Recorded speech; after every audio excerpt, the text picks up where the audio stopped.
নগাঁৱৰ কঠিয়াতলিত চোৰাং গৰু ভৰ্তি এখন টাটা মোবাইল জব্দ কৰা হৈছে। তিনিচুকীয়াৰ পৰা 11টা গৰু সৰবৰাহ কৰিছিল বাহনখনে। ইয়াৰ এটা গোধনৰ বাহনৰ ভিতৰতে মৃত্যু ঘটে। ভাৰতীয় গোৰক্ষা বাহিনীৰ সহযোগত জব্দ কৰে আৰক্ষীয়ে। ইফালে ঘটনাস্থলীৰ পৰা 4খন বাহনে পলায়ন কৰে। আমি পুনৰবাৰ জনাইছো ঘটনাস্থলীৰ পৰা পলায়ন কৰে আন 4খন বাহনে।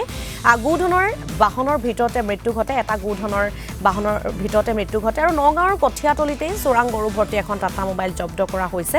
তিনিচুকীয়াৰ পৰা যেহেতু 11টা গৰু সৰবৰাহ কৰিছিল বাহনখনে আৰু তেনে সময়তে জব্দ কৰিবলৈ সক্ষম হয় বাহনখনক। ইয়াৰ এটা গোধনৰ বাহনৰ ভিতৰতে মৃত্যু ঘটে বুলি জানিব পৰা গৈছে। 11টাৰ ভিতৰত এটা গৰু ঢুকালে, 10টা গৰুহে আমি গোশালা ভাৰতীয় গৌৰক্ষা বাহিনী হিচাপত গোশালাত আমি 10টা গৰু পাইছোঁ। হয়, 11টা আছিলে কিন্তু একটা ঢুকালে, এটা গৰু ঢুকালে। এইটো আমাৰ কঠিয়াতলি আৰক্ষীয়ে ধৰিছিলে, আৰক্ষী চকী।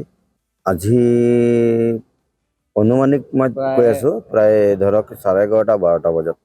এইটো আমাৰ ভাৰতীয় গৌৰক্ষা বাহিনীৰ গোশালাত আছে, শ্ৰীকৃষ্ণ গোশালাত। টিকেট আৰম্ভ হৈছে, আমিও দেখা পাই আছোঁ, শুনা পাই আছোঁ। এতিয়া আমি CM ছাৰকো আমি আবেদন কৰিম আৰু আমাৰ অতুল বৰা ডাঙৰীয়াকো আমি আবেদন কৰিম। আমি আগন্তক আমি অতুল বৰা ডাঙৰীয়াৰ লগতো আমি বহি পেলাই এইখিনি বস্তু লৈ অলপ আলোচনা